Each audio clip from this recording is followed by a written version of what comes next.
And let's go ahead and get started. First, I'd like to, again, welcome everybody. Thank you for taking the time today.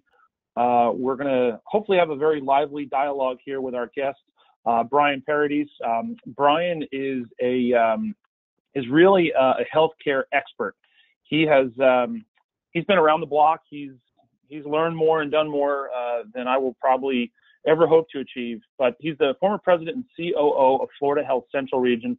It was a really huge enterprise, $4 billion enterprise, and obviously is still growing. And under Brian's leadership, they had 25,000 employees, thousands of physicians. He has since moved on. He's a senior partner at C-Suite Solutions. You can look them up on the web. And what I love about Brian is he's a healthcare innovator, and he really believes that people are your number one asset. It's not something that he sort of pays lip service to, but we've had a lot of really exciting discussions, and he's really about people. He's really about culture. And I think that's a really interesting dynamic when you think about that from a healthcare leader, especially somebody like Brian, who has deep domain expertise in as a CFO and in the financial world. So Brian, welcome. Thank you for being with us today. My name is Matthew Goff. I'm the Chief Echovator at Echovate. We are a retention solution for hospitals, healthcare organizations, as well as other larger companies around the United States. I look at myself as a bit of an HR tech innovator, and had the good fortune to run a couple of HR technology companies, and really like to keep my sort of pulse on what's going on to help improve retention, and again, back to healthcare specifically. So one question I want to pose out there to everybody, and you can think about this and sort of answer out loud at your desks or wherever you are today, but why is it that people leave an organization? They go through all of this process to get interviewed and go through, and they're really excited about the opportunity, and they start their first day and their spouse is excited for them, but why do they leave? And there's a really big misconception that it's about money, but it's not for money. People actually use that as an excuse to say, I'm leaving, I'm going to another organization because I'm going to make an extra 50 cents an hour or $1.50 an hour or whatever it might be. And on top of that, if you go and say, no, we really want you to stay, we're going to give you another $5,000 or whatever, a raise would be, typically they're not going to stay more than 12 months. I think the average is they leave after another 7 months. So it's not about money.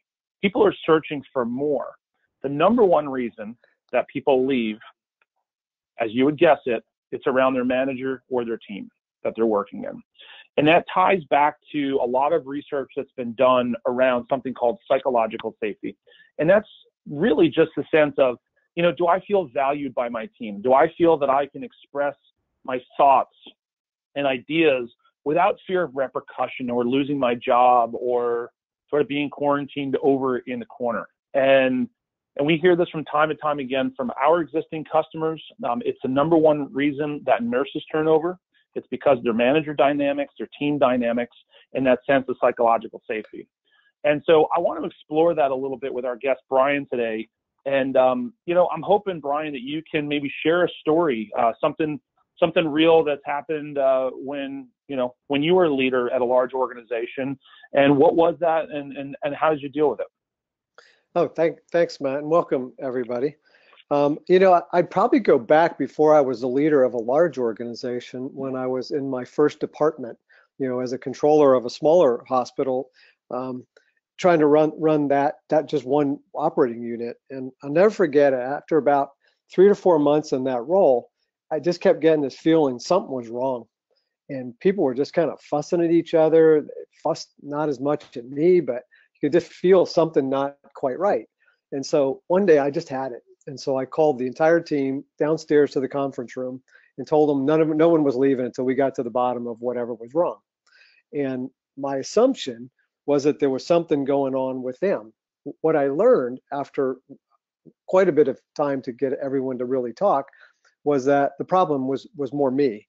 And there were two really interesting dynamics that I missed. One was the way our offices were organized was an L shape.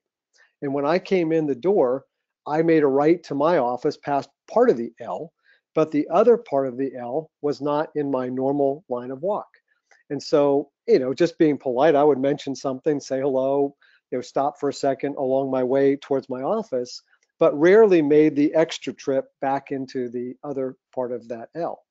And the second thing that happened was we were a department when I inherited in quite disarray. And so I was spending majority of my time out of the department trying to rebuild credibility of the finance function.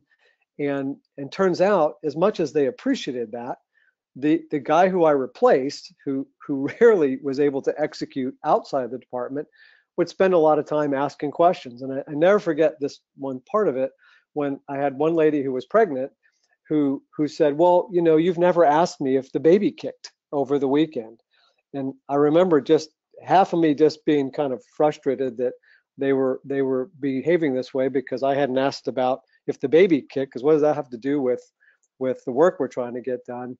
And yet I still, this day, it's one of those things I keep very much present as I'm walking and talking through any size organization to try to find that personal connect where they get this feeling that you care. So that's yeah, no, that's a great story. And I think what rings true to me on that is that sense of caring, right? And when you think about why people are leaving an organization, and again, it's that manager, that team, it's that lack of caring. And we sort of, Brian, you and I have joked around a little bit about just the notion of human capital or human capital management.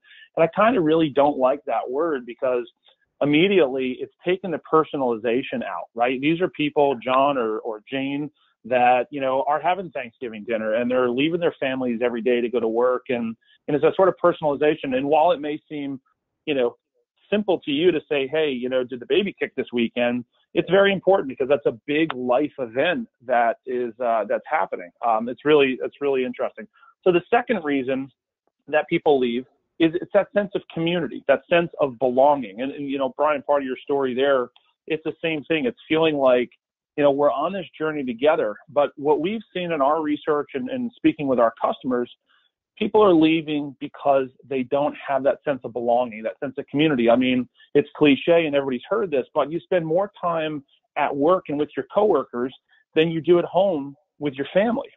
And so if you don't have this connection and this sense of community, and if it's just this sort of punch in, punch out mentality, then, that really doesn't go very far. And eventually that person's going to get burnt out, especially in the healthcare space, because it can be so dynamic and sometimes volatile.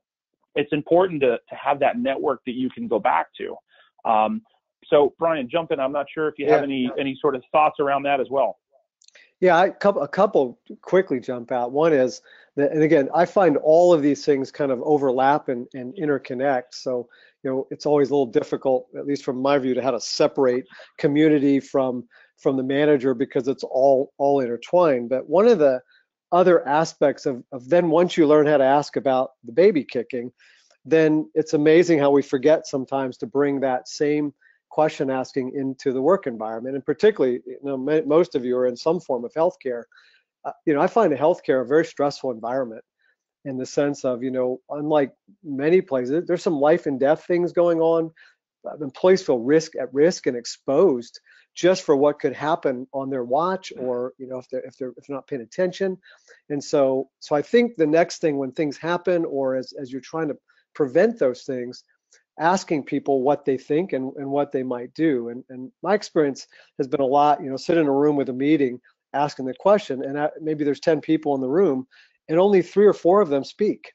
Everyone else learns to be quiet and measure their words, or kind of sit back and wait. And there's always 1 or 2 in every group that are only too willing to talk.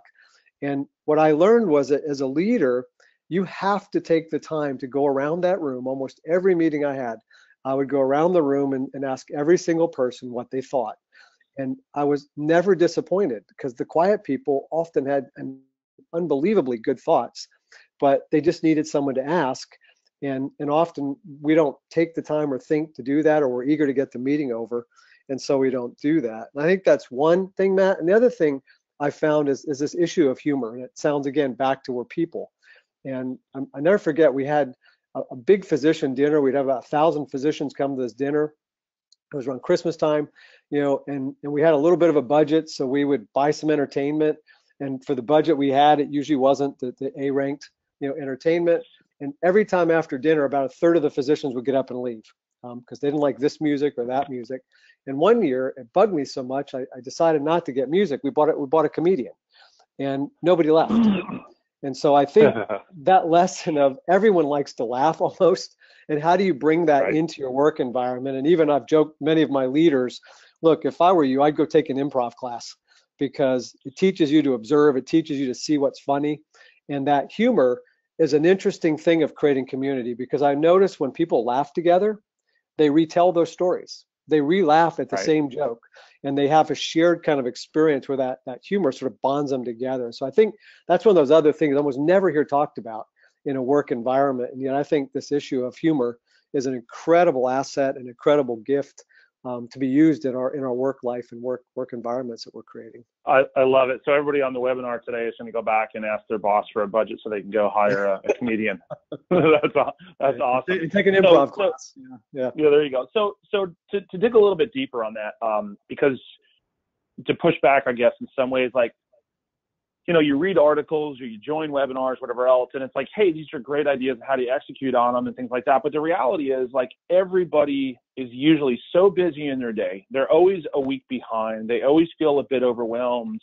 So how do you, or how have you sort of empowered your managers and your team to go, wait, let's stop and take a break for a second, and let's spend the time that we need to be with our people and be with our team, because it's going to have some really long-lasting impacts. I mean, how do you, there's a lot of people today that are in healthcare and specifically in HR, what can they do and how can they go to, say, those line managers and say, hey, listen, we want to empower you with this, but again, they have a busy day.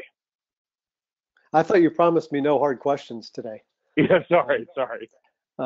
That's a really hard one, Matt, at least in my experience.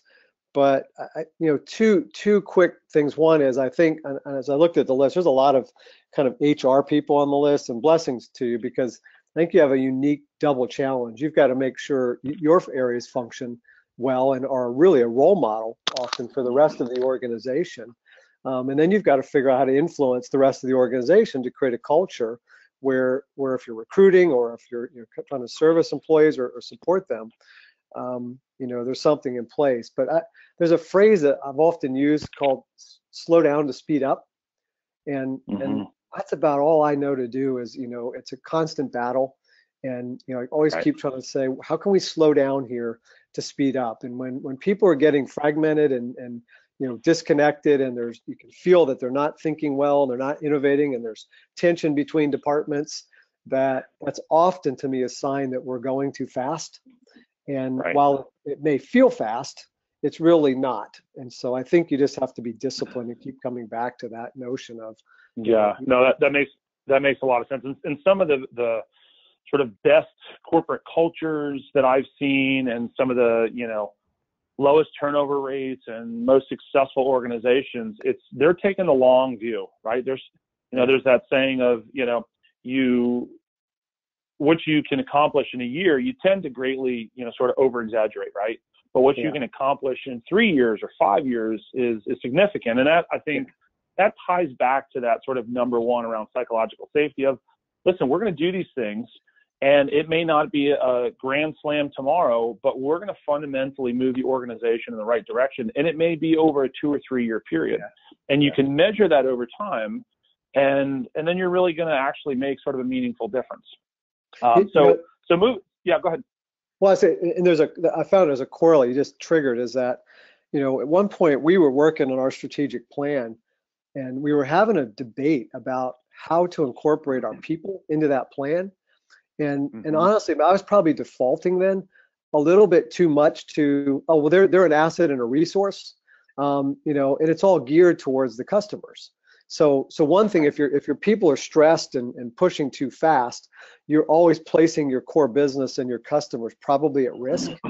And I was leaning more towards them, as seeing them more as an asset or a resource underneath the strategic plan. They were support of the plan. They weren't really part of in the plan.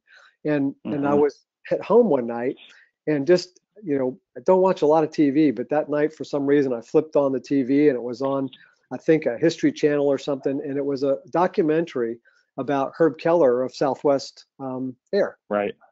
Right. And those guys are famous for their people and for culture.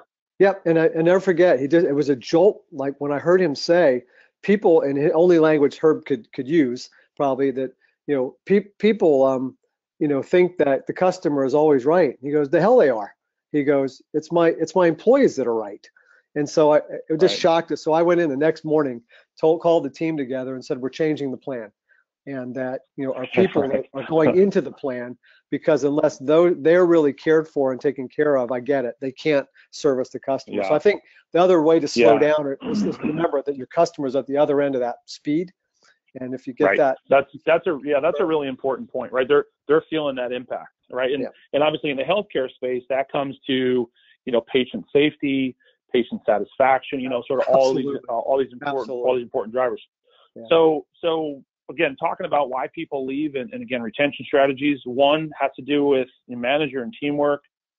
2 is that sense of community. 3 has to do with impact, and that's closely tied to that sense of community. But when that person shows up at work every day, do they feel a sense of purpose?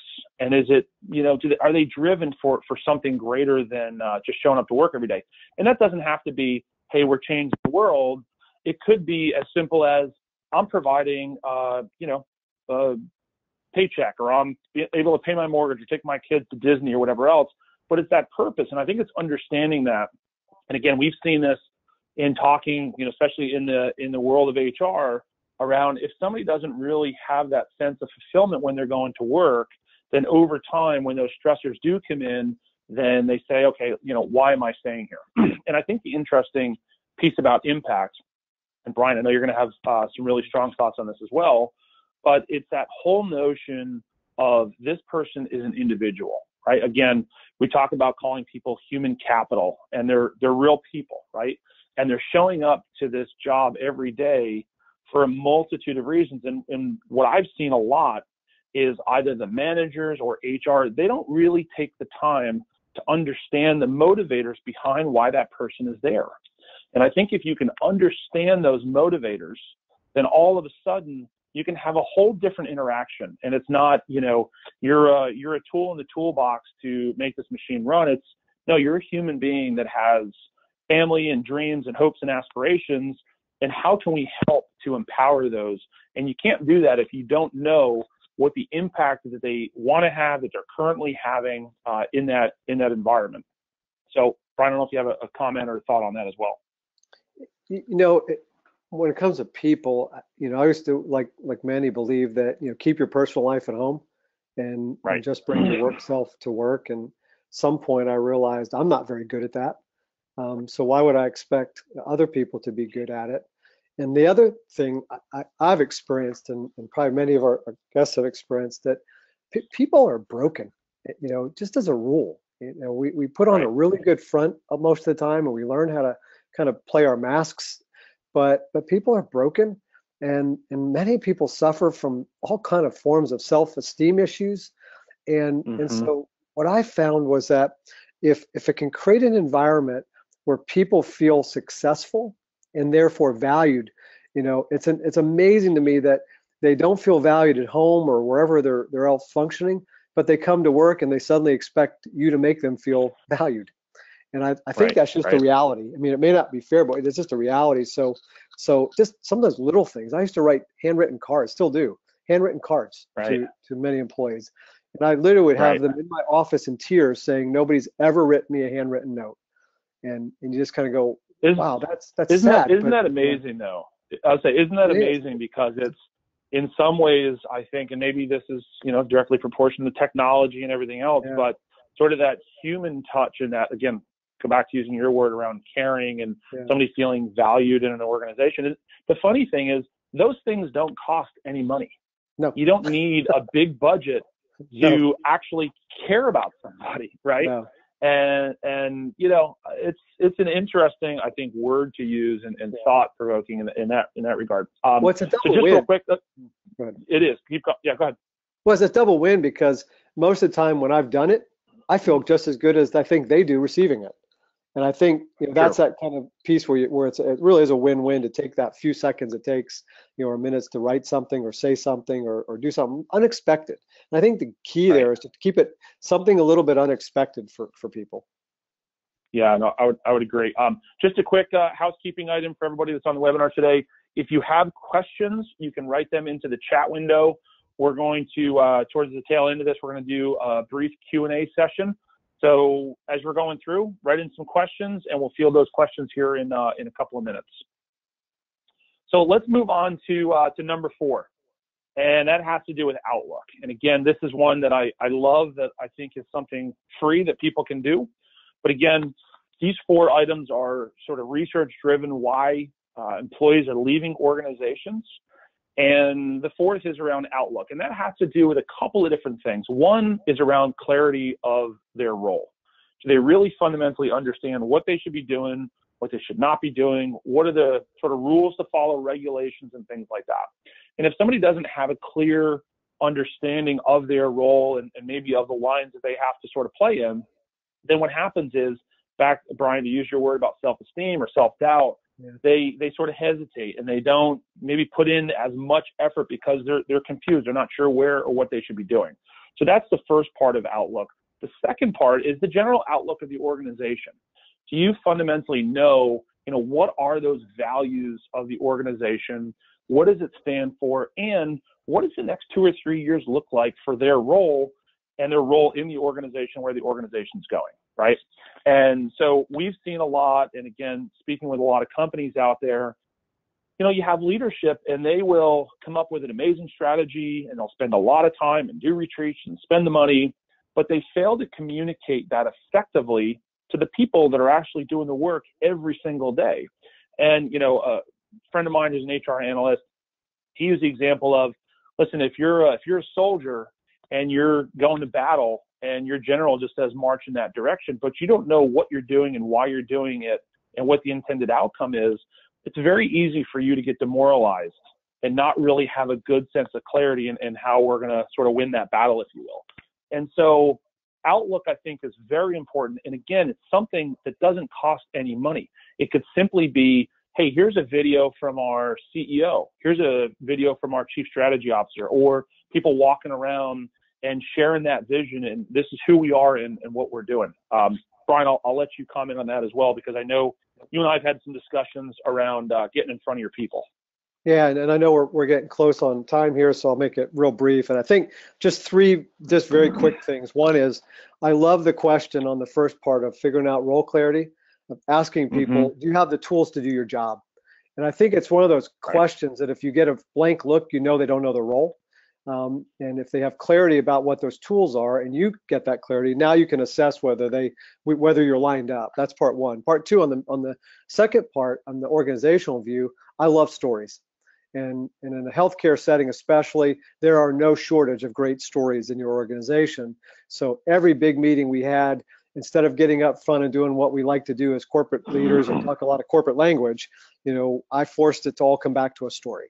And we would always tell stories as ways of reinforcing the emotional and vision of what we were trying to do. And I did one other thing with those stories after that to kind of be clear, and that is I always have metrics. You might, it's given I do have a finance background, which is also went with a theology and social work, first majors in college before I switched. So, I have a strange kind of balance, but those metrics give also life. Metrics tell stories too. But they also clarify whether you're winning or losing, and it takes it out of kind of general language that people aren't quite sure of, to put it in, no, these metrics here are telling us a story, and they're telling us whether we're winning or losing towards that head. So I'll quit there. Yeah, no, that's really interesting. Again, we're going to wrap up here in a couple of minutes. So if you have some questions, you can write them in on the right side. We have a couple of questions coming in here. I'll get to in a minute. But just some quick takeaways on today. Again, we break them down into 4 areas to manage your team. The research-driven term is psychological safety, right? And a couple of takeaways is, have check-ins and give that person the opportunity to express their ideas, right? So one question is, what's one thing that I can do to make your life easier, make your day better today? And Brian, to your story about, the people that are quietest, they may not be the extroverts that are going to raise their hand. However, given the opportunity and the right environment to say, hey, how are things going, or what can I do to make your day easier, you're going to get some really valuable information that's going to come out of that. The second, around community, I'm not sure if anybody on this call, I'm sure they do have kids. I've got 2 young boys, 6 and 4 years old, and they have something called the buddy bench at school, right? And that's somebody who may not have a friend, and you can go sit on the buddy bench, and then somebody else comes over and sits next to you, right? Maybe in the workplace that may be a bit extreme, but it's that sense of, how do you onboard somebody successfully where they have that sense of community faster, right? And it's something that they feel part of something that's bigger than themselves, right? And we do lunch and learns. We used to do lunch and learns in my last organization as well. And we also used to ask questions, what's one thing that nobody knows about you? And, mine was, I'm an Eagle Scout, and nobody knew that. And, that's interesting about that. The third is around impact, right? Just understanding what is it that excites them. Why do they get out of bed every day and drive to work, right? And I think it's important to get out of your own space. And when I say space, I mean your own head space, right? And Brian, your story earlier about, walking on one side of the office versus the other, it's interesting because you're thinking, hey, I'm just, I'm going to work and I'm getting my stuff done and I'm not bothering these folks, right? There was an interesting brief story. A couple of companies ago that I was closing my door, and I used to have my door open in my office, and I didn't notice it. And then all of a sudden, one of my employees came to me and said, hey, is everything okay? Because you're closing your door a lot lately. And the reality was I was really stressed with something we had going on in the business. But because that employee came over and asked me that question, all of a sudden I thought, okay, this is not my sort of burden or battle alone. And then we sort of worked as a team. And again, it fostered that community, and it was really very amazing. The fourth is around outlook. Again, some things that we've done in the past is, ask that person, say, tell me what you do. Of course, okay, I'm a nurse, but what do you actually do? Can you describe that for me? And you'll get a good sense on the clarity of their role. And then you can have that dialogue and say, what are the areas that maybe are a little cloudy for you? And again, what can I do to make your day easier, right? And then, another thing that we've seen is have them explain and say, where do you think your role is going to be in 2 years with everything that's going on in healthcare, with technology, with consolidation and things like that? And you're going to get a good sense on what they believe their role looks like and how they believe that they're going to sort of fit in that organization in the future. So one question, and Brian, this is probably something you're going to have to take, is one of the questions coming in, which is interesting, is, healthcare organizations are so large. How do we actually get down and reach, say, that CNA, right? Somebody who's maybe not at the top of the organization or even in the middle, but somebody who's actually grinding out every single day. How do you sort of traverse the entire organization or get to that one person? Oh, wow. I told you no hard questions. Yeah. But it's a good question. I mean, and that can be true for any large organizations, which is, Sure. How do you sort of get down to the ground troops and make them feel that impact? Well, I think, you kind of hinted at it before. And the only thing I learned about this space, because it was hard space, is you have to get kind of that cascade working. So you have to create the expectation that at every level, the organization is essentially rounding, on the next level down and communicating it. And I resisted things like sending a lot of CEO messages because I thought it undermined each leader down the chain being accountable and knowing what's going on, because it's amazing how many times an organization will go, look, this is just what they told us, So I always wanted the communications to come from the person right above, and only a couple times a year in real appropriate settings would I choose to communicate whole to the organization. So I think it's about creating that culture where everybody is looking down for the next group below, and there's an expectation. And I would round at the bottom to test whether people seem to know what was going on. So that's the way I kind of did it. That's interesting. Yeah. I rounded 2 levels down, and then I would go to the bottom of the organization to test. Yeah, that makes a lot of sense. One quick piece on that, and I know we're at our time here, but again, we've seen in organizations of how do you get that message across. Obviously, technology is a great way to do that, and it doesn't have to be a polished, video or a well-written memo. It could simply be somebody with their iPhone who records a video and sends it around, and people watch it and they go, okay, I'm getting some FaceTime here. I'm understanding. I'm hearing the tone of the voice and the excitement of this, whether it's new strategy or something that's going on. Again, but I think that that's a cultural issue, because some healthcare organizations, they don't want that. They say, okay, you're down there and we're up here. And those are the ones that have big turnover issues or that have profitability issues that are happening. Well, anyways, we are at our 1:30 mark, and we want to be respectful of everybody's time today. Thank you very much for joining. Obviously, we could talk about this for another hour. It's something that we're excited about and passionate about. If you want to learn more, you can go to ecovate.com or visit C-Suite Solutions. We are recording this, and so we will send this out as a follow-up as well, and you can find it on our website if you want to watch it again or share it with any of your colleagues. Thank you very much for taking a half hour out of your day, and we hope you have a fantastic week. Thanks so much.